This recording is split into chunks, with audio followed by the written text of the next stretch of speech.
माता पिता की पता भी नहीं होता है कि मेरे बच्चे क्या कर रहे हैं, क्या नहीं कर रहे हैं। बच्चे अच्छे हैं, सही संस्कार समाज में पाए हुए हैं, उनका उठना बैठना अच्छी जगह, अच्छा ज्ञान प्राप्त कर रहे हैं, तो फिर वे माता पिता को हर चीज़ बताते हैं। और जब ऐसा नहीं होता है तो वे भी माता पिता को बताने की बजाय अपने स्वयं के निर्णय लेके और स्वयं ही उस पथ पे अग्रसर हो जाते हैं, क्योंकि वे उसी पथ को पसंद करने लगते हैं और उसी पथ के पथिक बनने की चाहत रखते हैं। इसीलिए हमको प्रभु भी कि हाँ, जैसे कि सभी ऋषि मुनि कहते हैं प्रभु हमारे दिमाग को अपने बस में नहीं रखते, तो यह भी तो उसी तरह से है कि माता पिता अपने बच्चे के दिमाग को कभी बस में रखते हैं। अब इसमें एक बच्चे ने मेरे से प्रश्न किया अभी कुछ समय पहले कि भगवान इतना कष्ट क्यों देते हैं, हम इतना उनको पूजते हैं, इतना उनको करते हैं, फिर वे हम लोगों को वह कष्ट क्यों देते हैं। मैं मानता हूँ कि हमारे कुछ कर्म ऐसे हैं जिनका दंड वे देते हैं, लेकिन एक बार गिराए, दो बार गिराए, और जबकि मैं ये भी मानता हूँ कि वे पीछे खड़े होते हैं, अगर हम उनको भज रहे हैं वे पीछे खड़े होते हैं, लेकिन वो हमको फिर बचाते क्यों नहीं हैं। तो मैंने उस बच्चे से कहा कि देखो तुम्हारी शादी हुई और शादी होने के बाद तुम्हारे बच्चा हुआ, ठीक? बोला हाँ। और जब वह बच्चा कुछ बड़ा हो जाता है तो तुम उसको चलना सिखाने के लिए माँ उंगली पकड़ के, पिता उंगली पकड़ के उसको चलाना सिखाते हो। वो बच्चा भी उंगली पकड़ के चलना सीखता है। कभी कभी माता पिता दोनों एक तरफ पकड़ के चलते हैं तो बच्चा चलता है, उसको भी बड़ी खुशी मिलती माता पिता उंगली पकड़े। फिर वह जब चलने लगता है तो पहले तो बच्चा उंगली पकड़ के चल रहा है, उससे पहले माता पिता उसका हाथ पकड़ते, जिस तरह से जगत माता पिता हम लोगों का हाथ पकड़ते हैं। फिर वह उंगली पकड़ के चलने लगता है। फिर जब वह गिरता है तो फिर क्या तुम उसको उठा लेते हो, उठाते हो, पुचकारते हो, हंसने लगता है, थोड़ी देर में भूल जाता है, फिर उसको चलाते हो। क्यों? क्योंकि तुम भी चाहते हो कि वह बच्चा चले, मेरा स्टूडेंट हो, अपने पैरों पे खड़ा हो। तो उसी तरह से वह पिता भी तो चाहता है कि बच्चे मेरे खड़े हो अपने पैरों पे और स्टूडेंट हो के चले। तो तुमको बार बार गिरोगे, फिर खड़े होगे, और कुछ सीख के जब तुम मजबूत हो जाओगे तब तुम स्वयं निर्णय लेके चलने लगते हो। और जब तुम स्वयं निर्णय लेके चलने लगते हो तब तुम अपने बच्चे का हाथ छोड़ देते हो। फिर वह बच्चा अपना स्वयं चलने के लायक होने के लिए आगे उस पथ पे बढ़ जाता है। ठीक उसी तरह से जैसे जगत माता पिता हमें बार बार शुरू में संभालते हैं, और इसको अनुभव करो, तुम लोग करे भी होगे। जब शुरू में हम लोग कोई चोरी करते हैं या कोई चीज़ उठाते हैं तो हमारे दिल से एक आवाज़ उठती है, नहीं ये गलत है, ये गलत है। लेकिन जब हम एक बार किए तो आवाज़ उठी तेज, दोबारा फिर उसी हरकत को किए तो आवाज़ थोड़ी धीमी हो गई, और जब दोबारा उस हरकत को करेंगे तो फिर आवाज़ आनी बंद हो जाती है। ठीक उसी तरह तो कर रहे हो, जैसे तुम अपने बच्चे को पहले नहीं ये गलत है, फिर थोड़े दिन बाद फिर दोबारा गलती की तो फिर समझाते हो, तिबारा भी वही गलती करता है। जब वह और बड़ा हो जाता है तो फिर तुम भी कुछ कह नहीं पाते हो, क्योंकि वह पलट के तुम्हें ही जवाब दे देगा, तुम क्या जानोगे। मुझे पसंद है ज़्यादा किए तो बहुत से बच्चे अपने माँ बाप को मारते पीटते भी हैं, जो कि बहुत गलत है। मतलब मेरे कहने का यही है कि हम जो सफ़र अंदर में करते हैं उस परम जगत माता पिता तक पहुंचने के लिए, वही सफ़र हम बाहर भी करते हैं अपने बच्चों को उस सफ़र में ऊंचाई तक पहुंचाने के लिए। क्या आत्मा को देखा जा सकता है? हाँ, आत्मा को देखा जा सकता है, लेकिन उसके लिए हमें भी उतनी ऊंचाई प्राप्त करनी होती है, तब हम आत्मा को देख सकते हैं। और यह बात मैं आपसे ऐसे ही नहीं कह रहा हूँ, मैंने आत्मा और शक्ति दोनों का वर्णन किया है। जब हम शक्ति को देखते हैं तो वह हमें सर्प रूप में दिखती है, और जब आत्मा को देखते हैं तो वह एक चमकदार छोटे से बिंदु के रूप में नजर आती है। मतलब इतनी छोटी होती है कि जब तक आप उतनी ऊंचाई पे नहीं होंगे तो ना तो आप शक्ति को देख पाएंगे और ना आत्मा को देख पाएंगे। शक्तियों के भी तमाम प्रकार के स्वरूप हैं, कोई कैसे दिखेगी, कोई कैसे दिखेगी, लेकिन आत्मा भी कई रूपों में, कोई पिंक कलर की दिखेगी, कोई बैगनी कलर की दिखेगी, कोई किसी कलर की, तो यह उनकी शक्तियाँ होती हैं। और वैसे जो साधारण होती हैं वे आपको पूरे, जिधर आप अगर उतनी ऊंचाई पे हैं तो आपको छोटे छोटे चमकदार कण दिखेंगे। कभी कभी हम लोगों को जैसे झटका लगता है ना, तो जैसे कोई चीज़ चमकती हुई छोटी सी एकदम तारे ऐसी छोटी सी चली जा रही है, और जहाँ थोड़ा सा होते तो फिर वो दिखना बंद हो जाती है। वह आत्मा ही होती है। इसलिए जब तक हम उस लायक नहीं बन पाएंगे तब तक ना तो हमें आत्मा दिखती है और ना शक्ति दिखती है। लेकिन शक्ति शांत सौम्य रूप में भी दिखती है और भयानक स्वरूप में भी दिखती है।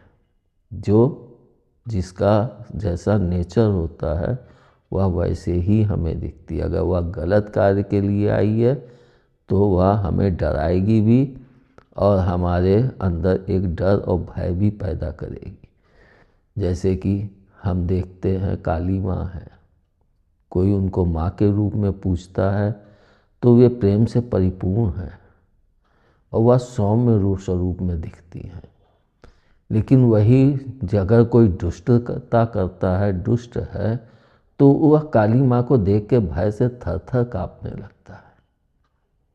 जबकि काली माँ तो एक ही है, लेकिन दोनों के देखने का नजरिया अलग होता है।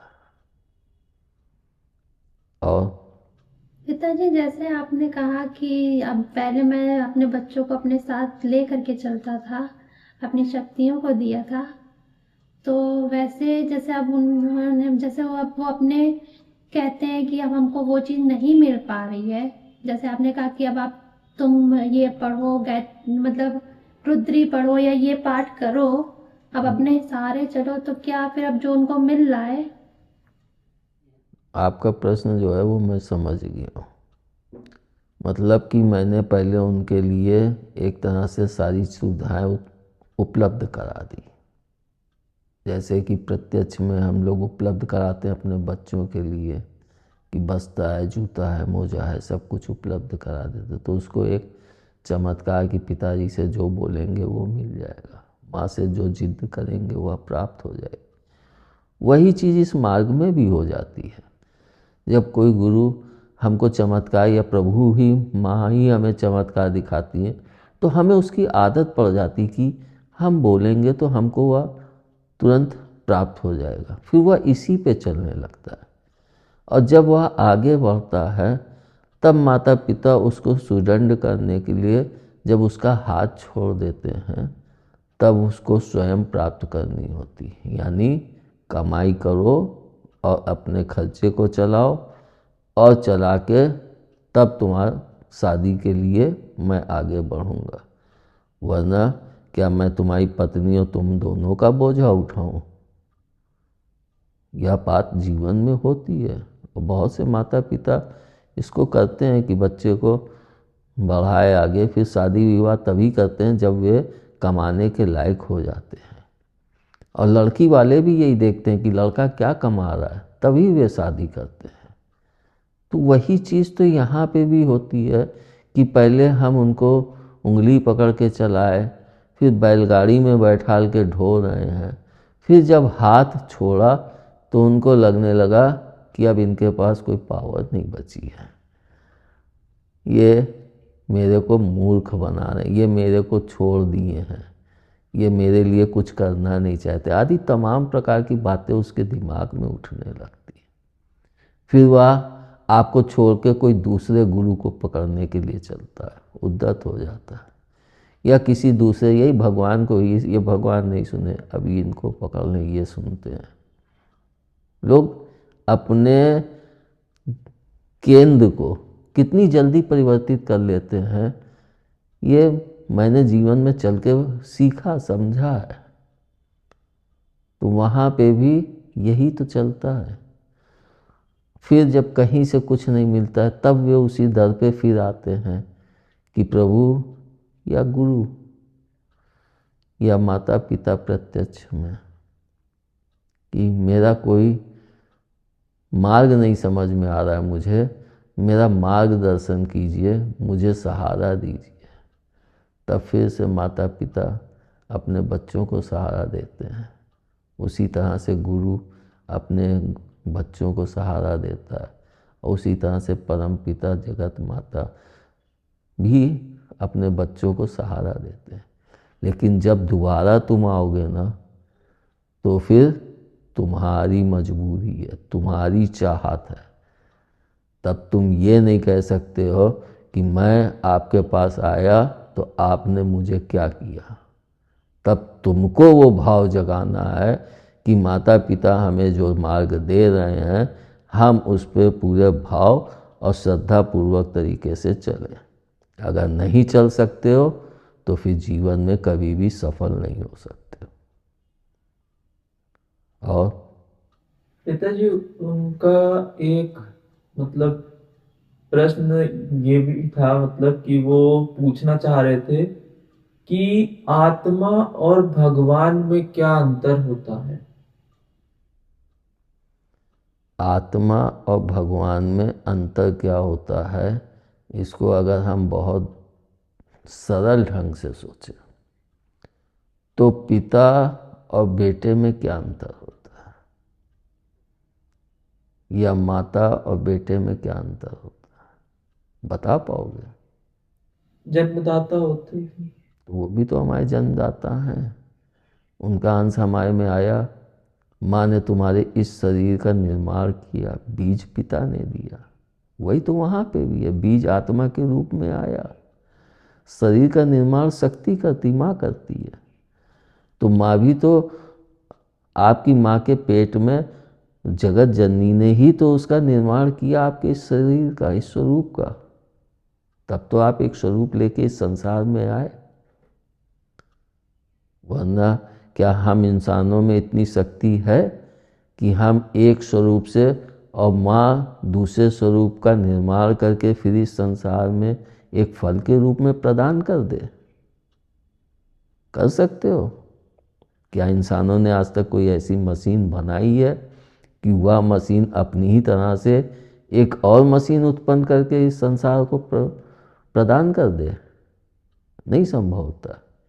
यही उस परम पिता की अद्भुत लीला है।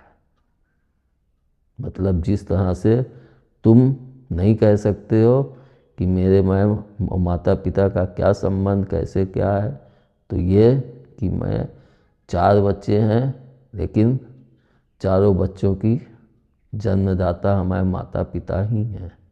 उसी तरह से ये संपूर्ण ब्रह्मांड बच्चे हैं, लेकिन उनके जन्मदाता जगत जननी और जगत पिता ही है। पिताजी, मेरा प्रश्न ये है कि यदि आत्मा परमात्मा का अंश है तो एक आत्मा दूसरी आत्मा को जो बंधक बनाकर उन्हें पीड़ित करती है, तो परमात्मा उन्हें मुक्त क्यों नहीं करवाते? एक बात मैं पूछता हूँ तुम्हें से, अभी तो खैर तुम्हारा विवाह नहीं हुआ तो बच्चे नहीं है, मान लो तुम्हारे 4 बच्चे हैं,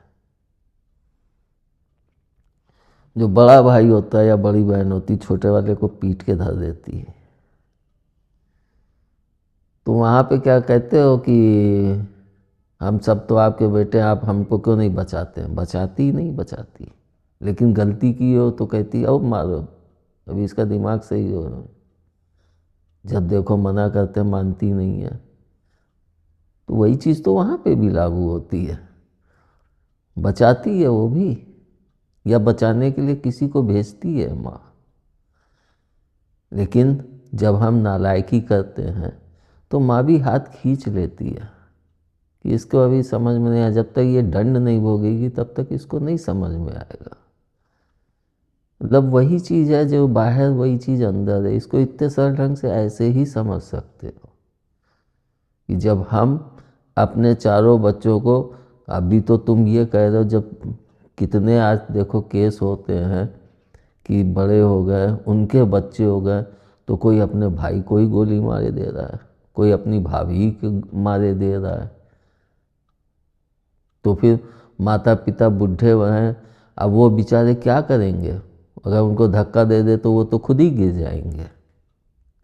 मतलब कि यहाँ पे ये मत सोच लेना कि हम जगत माता पिता को धक्का दे देंगे तो वो निसहाय हो जाते हैं। उसी तरह से जगत माता पिता भी निसहाय हो जाते हैं, क्योंकि हम उस मार्ग में चल के उनका हाथ ही नहीं पकड़े हैं, तो वो मेरे को क्यों बचाएं? जिसको मैंने कई बार कहा भी कि हमारे शरीर में होते हुए भी वे नहीं है। पहले होते हैं, जब हम उनके हाथ नहीं पकड़ते हैं तो वे होते हुए भी नहीं है। ठीक उसी तरह से जिस तरह से माता पिता होते हुए जब हम लोग बड़े हो जाते हैं तो वे नहीं है, क्योंकि वे जानते हैं कि मेरी बात तो यहाँ सुनी ही नहीं जाएगी। तो फिर वो क्यों उसमें बीच में आए और बोले? वो जानते हैं। और जब जहाँ पे बच्चे माता पिता का कहना मानते हैं, तो वहाँ पे तो तुम स्वयं देखोगे, माता पिता बुला के क्या गलती है क्या है उसका निष्कर्ष निकाल के कि नहीं तुमने ये गलती की है, तुम ऐसे चलो, ये करो, आज से तुम ये करना, तुम ये करना, काम बांट दिए या ड्यूटी बांध दिए, जैसे भी हो। लेकिन जब तक सक्षम नहीं है तब तक वे कुछ नहीं कर सकते, और जहाँ पे वे सक्षम है वहीं पे वे कुछ अधिकार पूर्वक कार्य कर सकते हैं। पिताजी, जैसे आपने कहा कि मतलब आत्मा जो है पहले आधार में होती है, फिर धीरे धीरे ऊपर बढ़ती है हृदय में, फिर मस्तक में। लेकिन पहले कई उसमें सुना है और मतलब कई लोगों ने ये कहा भी है कि आत्मा एक ही जगह स्थिर होती है हमारे शरीर में, आधार में। तो फिर मतलब आत्मा हमारे आधार में ही स्थिर होती है। जब हम जप या ध्यान के द्वारा सफ़र आरंभ करते हैं तो वह हमारी रीढ़ की हड्डी में धीरे धीरे ऊपर चढ़ने लगती है। मतलब परमात्मा का वास, परम आनंद का वास हमारे शीश में ही होता है, दिमाग में ही होता है। और फिर जब हम उस जप या ध्यान से उठते हैं तो वह आत्मा फिर वापस नीचे आके और वहीं स्थित हो जाती है।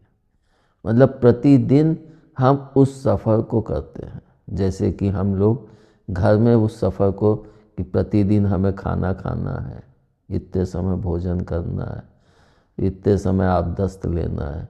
तो उसी तरह से कि जब हम भोजन करते हैं तभी तो हमको ऊर्जा प्राप्त होती है। तो हम जब परम पिता का ध्यान के द्वारा उनके उस दिव्यता का भोजन करते हैं या दिव्यता को अपने अंदर शक्ति को समाहित करते हैं, तो हम भी उस भोजन को और अधिक प्राप्त करने के लिए धीरे धीरे, पहले तो कुछ ही दूर तक जाता है, एक चक्र तक गया, जब उससे ऊपर बढ़ा तो दूसरा चक्र, तीसरा चक्र, चौथा चक्र, ऐसे धीरे धीरे फिर जो व्यक्ति बहुत सिद्धस्थ हो जाते हैं, जो बहुत ऊंचे स्थान पर पहुंच जाते हैं, तो बैठते ही सीधे 10 मिनट के अंदर धीरे सीधे ऊपर परम पिता के उस परम आनंद में बैठ जाते हैं और उस परम आनंद का आनंद लेने लगते हैं, जिससे उनका एक तरह से निकलने का या वहाँ से हटने का मन ही नहीं करता है, लेकिन वह स्थिति बहुत ही उच्च होती है। धन्यवाद। दुर्गा मैया की जय।